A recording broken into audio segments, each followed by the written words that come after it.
subscribe to our channel and press the bell icon for the latest updates. Good morning friends, this is Janara Vekat. ఈ రోజు మన political point లో నిన్న నేను చిన్ని కృష్ణ గారి మీద ఫైర్ చేస్తూ చేసిన వీడియోలో ఒక తమ్ముడు సతీష్ నన్ను ఒక ప్రశ్న వేశాడు. ఆ ప్రశ్న ఏంటంటే, అన్నయ్య ఇప్పుడు మీరు జగన్ గారు అవినీతిపరుడు, జగన్ గారికి ఓటేద్దని ఇంతమంది మీరు చెప్తున్నారు, ఇన్ని వీడియోలు చేస్తున్నారు, కానీ ఈ రోజు ఆంధ్రప్రదేశ్ ఎక్కువ మంది జగన్ వైపు ఉన్నారు, పవన్ వైపు తక్కువ ఎందుకున్నారు, టీడీపీ వైఎస్ఆర్సీపీ అని అందరూ చెప్తున్నారు కదా ఎక్కువ శాతం అని అడిగారు. దానికి నేను రెండు కారణాలు చెప్తానండి. ఒకటి, వాళ్ళు అనుకున్నట్టు టీడీపీ వైఎస్ఆర్సీపీ బలంగా ఉన్నారు, జనసేన బలహీనంగా ఉన్నది అనేది తప్పు. అంత బలహీనంగా జనసేన లేదు. ఎందుకంటే ఒక నిశ్శబ్ద విప్లవం జరుగుతుంది ఆంధ్రప్రదేశ్లో. మీకు రేపు పొద్దున సీట్లు ఓట్లు లెక్క కట్టినప్పుడు అప్పుడు నేను మళ్ళీ వీడియో వచ్చి చెప్తాను ఎందుకు నేను అంత బలంగా చెప్పగలుగుతున్నాను. జనసేన వైపు ఎక్కువ మంది శాతం ఉంది అని. ఎన్ని సర్వేలు చేసినా ఈ సర్వేలన్నీ తప్పు అని నిరూపించబడతాయి. Wait and see. కానీ రెండోది గమనించాలి మీరు, ఎందుకు జనసేన ఇంత కష్టపడాల్సి వస్తుంది ఎక్కువ శాతం ఓట్లు తెచ్చుకోవడానికి అని తెలుసుకునే ముందు ఫస్ట్ ఆఫ్ ఆల్ మీరు ఒక పార్టీ మీద కానీ ఒక వ్యవస్థ మీద కానీ నమ్మకం ఏర్పరచుకోవడానికి ఎంతో కష్టపడతారు. సో అందుకే ఈ బుక్లో రాశాను, నమ్మకం ఎలా ఏర్పడిద్ది, ఈ బుక్ జనసేనకి ఎందుకు ఓటేయాలి. ఈ బుక్లో క్లియర్గా నేను ఆల్మోస్ట్ 30-40 పేజెస్ మార్పు కోసం ఎంత కష్టపడాలి అని రాశాను. ఎందుకంటే నమ్మకం ఊరికి ఏర్పడదండి. నార్మల్గా ఇప్పుడు ఒక పార్టీలో చేరాక ఆ పార్టీ భావజాలం మనలో అణువణువు నింపుకొని ఆ పార్టీ ఐడెంటిటీని మన ఐడెంటిటీగా ఏర్పరచుకొని వాటి పార్టీ విశ్వాసాలను సిద్ధాంతాలను మనసులో ముద్రించుకుంటాం. కొందరు జీవితాంతం వాటిని ఆ నమ్మకాన్ని పట్టుకొని వేలాడతారు. నమ్మకం వేరు నిజం వేరు అని వాళ్ళు గుర్తించరు. ఆ నమ్మకాన్ని నుంచి బయటపడటం అంత ఈజీ కాదు. సపోజ్ మీకు ఒక బ్యాడ్ హ్యాబిట్ ఉందనుకుందాం, స్మోకింగో డ్రింకింగో, ఎంత కష్టం దాని నుంచి బయట రావడానికి. అలాగనే ఇది కూడా ఒక హ్యాబిట్ లాంటిదే, న్యూరోలాజికల్. అంటే మన బుర్రలో న్యూరాన్స్ ఒక ఫైర్ అయిపోయి ఒక నెట్వర్క్ లాగా తయారైద్ది. కాంగ్రెస్ కోటేమని లేకపోతే టీడీపీ కోటేమని. ఎందుకంటే ఇన్ని సంవత్సరాల నుంచి ఆ పార్టీలు ఉన్నాయి, ఆ పార్టీ భావజాలం మనసులోకి వెళ్ళిపోయింది.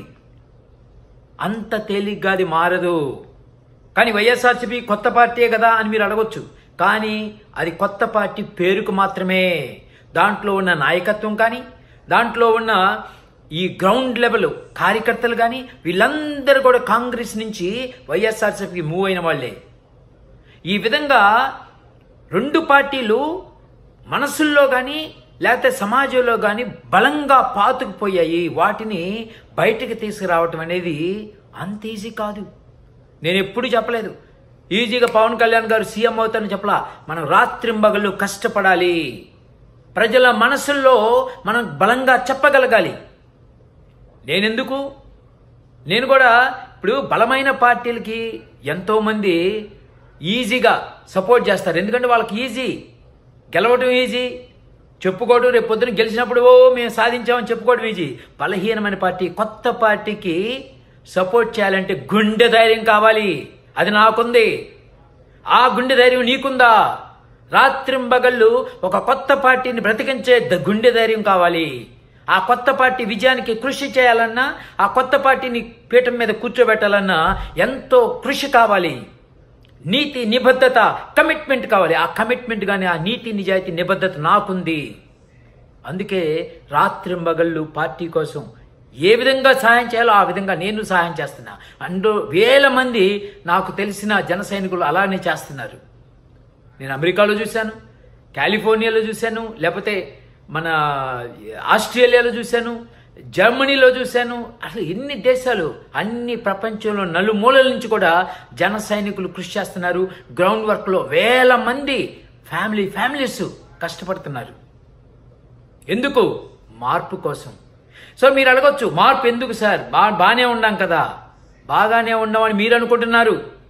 ఒక్కసారి అమెరికాకు వచ్చి చూస్తే మన బ్రతుకులు ఎంత దరిద్రంగా ఉన్నాయో తెలిసిద్ది. వ్యవస్థలన్నీ కుంటుపడ్డాయి. పేదలు అంటే మీరు ఇంట్లో కూర్చొని కాస్త కూస్తో రిచ్నెస్ ఉన్నోళ్ళు ఇంట్లో కూర్చొని ఏమీ సమస్యలు లేవనుకోవచ్చు. వెళ్ళి చూడండి, బయటికి వెళ్ళి ప్రజలు ఎంత కష్టపడుతున్నారో. నేను ఒక ఉదాహరణ చెప్తాను. అంటే ముఖ్యంగా వర్గ వ్యత్యాసం. నేను మన మానిటైజేషన్ ఉన్నప్పుడు, రిస్ట్రిక్షన్ ఉన్నప్పుడు నేను ఇండియా వచ్చాను. ఇండియా వచ్చి నేను ఎయిర్పోర్ట్లో 2 గంటల లైన్లో కూర్చుంటే నాకు అరౌండ్ $300-400 ఒక 20,000 ఏమో రూపాయలు ఇచ్చారు. ఆ రూపాయలు తీసుకొని బెంగళూరులో మా మేనల్లుల్ని మేనకోడల్ని అందరూ కలిసి మేము సినిమాకి వెళ్ళాం. సినిమాకి వెళ్తే ఒక 10 మంది 12 మంది 13 మంది వెళ్ళాం. నేను కేవలం ఒక పాప్కార్న్, ఒక cool drink, I think Thums Up ఏదో. సో ఇవి కొన్నాం. ఒక్కొక్కటి నాకు షాకింగ్. ఒక్కొక్కటి $500 అంటే ఒక పాప్కార్న్, ఒక కూల్ డ్రింక్ $1000, 12,000 బిల్లు. నాకు సర్ప్రైజింగ్ ఏంటంటే ఆల్మోస్ట్ నేను తీసుకున్న విత్డ్రాయల్ ఎంత అయిపోయింది. డబ్బుల గురించి నేను భయపడలా. కానీ నేను మళ్ళీ మా ఊరు వెళ్ళా. స్వర్ణ మాది ప్రకాశం డిస్ట్రిక్ట్లో. అక్కడికి వెళ్తే మా ఇంటి పక్కన కొట్టు ఉంది. ఆ కొట్టులోకి మాది యానాది సంఘంలో ఇల్లు. ఆ యానాది సంఘంలోకి వచ్చిన వాళ్ళు ₹5కి బియ్యం ఇస్తారా, ₹2కి చింతపండు ఇస్తారా, రూపాయికి ఎండుమిరపకాయలు ఇస్తారా? గుండె ఎంత బాధపడిద్దో ఆలోచించండి. ఒకడేమో వేలు ఇసిరి పడేస్తున్నాడు కూల్ డ్రింకుల కోసం, ఇంకొకడు 10-20 రూపాయలతో బతుకుతున్నారు. ఇదా 72 సంవత్సరాల భారత రాజకీయం సృష్టించిన వ్యత్యాసం, ఆర్థిక వ్యత్యాసం. 3 రోజుల క్రితం జేపీ గారు హార్వర్డ్లో చేసిన ప్రసంగం వినండి. ఆయన టేబుల్ తీసుకొని వచ్చారు.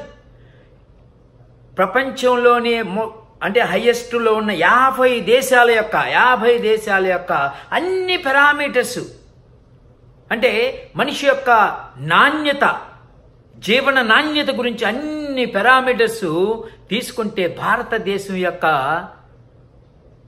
లెవెల్ ఏందో తెలుసా? 4. ఎక్కడి నుంచి? ముందు నుంచి కాదు, వెనక నుంచి 4. వెళ్ళి గూగుల్ కొట్టండి.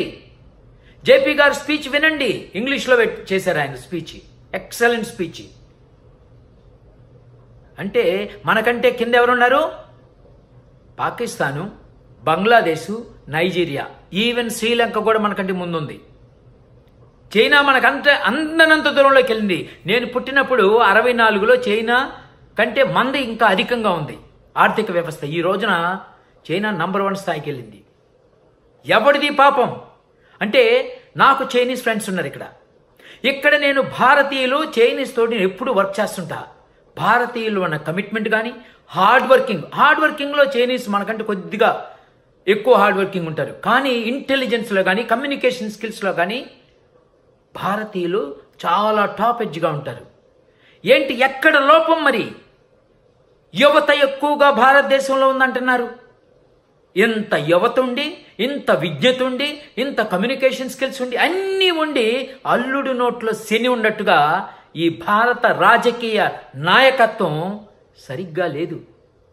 అవినీతి, కేవలం ఇండివిజువల్కి ఎలాగ డబ్బులు ఇవ్వాలి, ఓట్లు రాబట్టుకోవాలి, అంతేగాని రేపటి భవిష్యత్ ఏంటి? రేపు మన పిల్లలు సపోజ్ మీ ఇంట్లో ఉన్నారు, నేనున్నాను, సపోజ్ నా పిల్లల్ని చూసుకోవడం వరకే చూసుకుంటానా? రేపటికి వాళ్ళ భవిష్యత్ ఏంటి? వాళ్ళ చక్కగా చదివించుకోవాలి, వాళ్ళకి కాస్త కూస్తో ఆస్తి సంపాదించి పెట్టాలి, వాళ్ళ భవిష్యత్తులో టాప్ పొజిషన్, నాకంటే మంచి పొజిషన్లో ఉండాలని కోరుకుంటాం. అలాగ ప్రతి మనిషి కోరుకుంటాడు. కానీ ఈ రాజకీయ నాయకులకు ఆ స్పృహ రావట్లా. వాళ్ళు ఏం చేస్తున్నారు? ఏ కాడికి ఇప్పుడు వీళ్ళకి డబ్బులు ఇచ్చి ఎలాగ ఓట్లు కొల్లగొట్టుకోవాలి. పసుపు కుంకుమ అంటారు, ఇంకా పింఛన్లు అంటారు, ఫ్రీ 45 ఏళ్లకే పింఛన్ అంటున్నాడు జగన్మోహన్ రెడ్డి గారు. ఈ విధంగా ఫ్రీ ఫ్రీ ఫ్రీ ఫ్రీ అని చెప్పి ప్రజల్ని చవటల్లాగా, దద్దమ్మల్లాగా, కృషి చేస్తేనే అభివృద్ధి జరిగిద్దనే ఒక విచక్షణ జ్ఞానాన్ని ప్రజలకు ఇవ్వకుండా డబ్బులు ఎలాగ ఇవ్వాలి, వాళ్ళ చేత ఓట్లు ఎలా కొలగట్టుకోవాలి, ఎలాగ ఏర్పడిద్ది? ఇలానే ఉంటుంది. ఇంకొకటి ఈ అవినీతి వల్ల జరిగే పరిణామం ఇది. ఈ డిఫరెన్సెస్, ఒకడేమో 100,000 కోట్లకు ఎదుగుతాడు, ఒకడేమో 100 రూపాయలకు కూడా కష్టపడుతుంటాడు. ఈ ఆర్థిక వ్యత్యాసం అవినీతి, హానెస్టీ లేదు లీడర్షిప్లో. ఇందుకోసం మేము కష్టపడుతుంది. పవన్ కళ్యాణ్ అనే వ్యక్తి ఈ రాజకీయంలో మార్పు తీసుకురాగలడు అని బలంగా నమ్ముతున్నా నేను. ఎందుకంటే ఆయన అవినీతి అంతని వ్యక్తి. మెయిన్ కారణం అది ఉన్నప్పుడు మాత్రమే కేవలం ప్రజలకి సేవా దృక్పథంతో పనిచేయగలుగుతాడు. వీళ్ళైతే సగం తినేసేసి సగం ఇస్తారు. ఆయనైతే రూపాయికి రూపాయి ప్రజల దగ్గరికి వెళ్ళింది. లేకపోతే 50% వాళ్ళ సంక్షేమాన్ని చూసి 50% వాళ్ళ అభివృద్ధి చేస్తాడు, రాష్ట్ర అభివృద్ధి. అది జరగదు, అభివృద్ధి జరగదు. అందుకే ఎంత కష్టమైనా ప్రజల మనోభావాల్ని అంత ఈజీగా మనము నమ్మకాల్ని మార్చలేము. వైఎస్ఆర్సీపీ నుంచి జనసేనకి తీసుకురావాలన్నా, టీడీపీ నుంచి జనసేనకి తీసుకురావాలన్నా చాలా చాలా కష్టమని నాకు బాగా తెలుసు. ఎందుకంటే నేను కూడా హ్యాబిట్స్ని ఎలా మార్చుకోవాలి అని పర్సనాలిటీ డెవలప్మెంట్ సెమినార్లు ఇస్తుంటా. అంత ఈజీ కాదు. కానీ ఒక మంచి పని చేసేటప్పుడు ఎంత కష్టమైనా, ఎంతటి ఇబ్బందులు ఏర్పడినా మనము రాత్రింబగళ్ళు కష్టపడి ఆ పర్టికులర్ చేయటంలో ఒక ఆనందం ఉంటుంది. ఆనందం మీరు 1000 కోట్లు పెట్టినా సంపాదించలేరు. అది కేవలం ఒక మంచి పని. పవన్ కళ్యాణ్ అనే వ్యక్తి ఎవరిని అడిగినా చెప్తాడు, నిజాయితీ పరుడు. 1 రూపాయి కూడా తనకు దాచుకోవటంగా తెలీదు, కేవలం పంచుకోవడమే తెలుసు. మిగతా వాళ్ళు మనకు తెలుసు 1000 కోట్లు దోచుకోవటం లేదా దాచుకోవటం.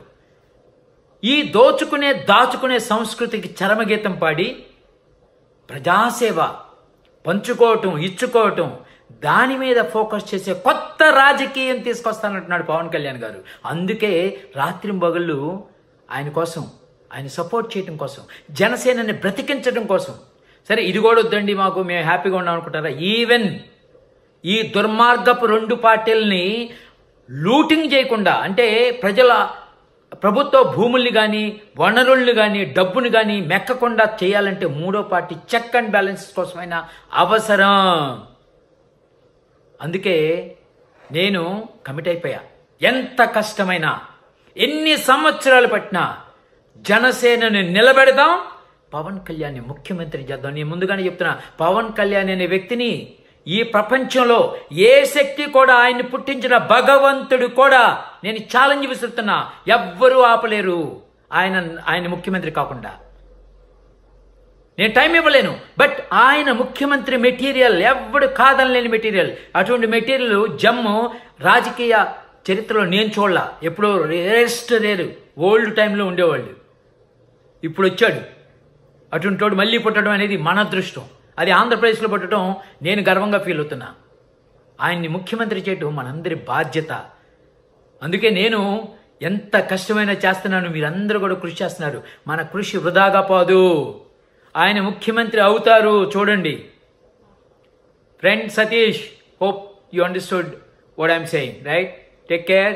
This is NRI Venkat USA. NRI Venkat USA. నా ఛానల్కి రండి, సబ్స్క్రైబ్ అవ్వండి. Thank you very much. జై Hind. Subscribe to our channel and press the bell icon for the latest updates.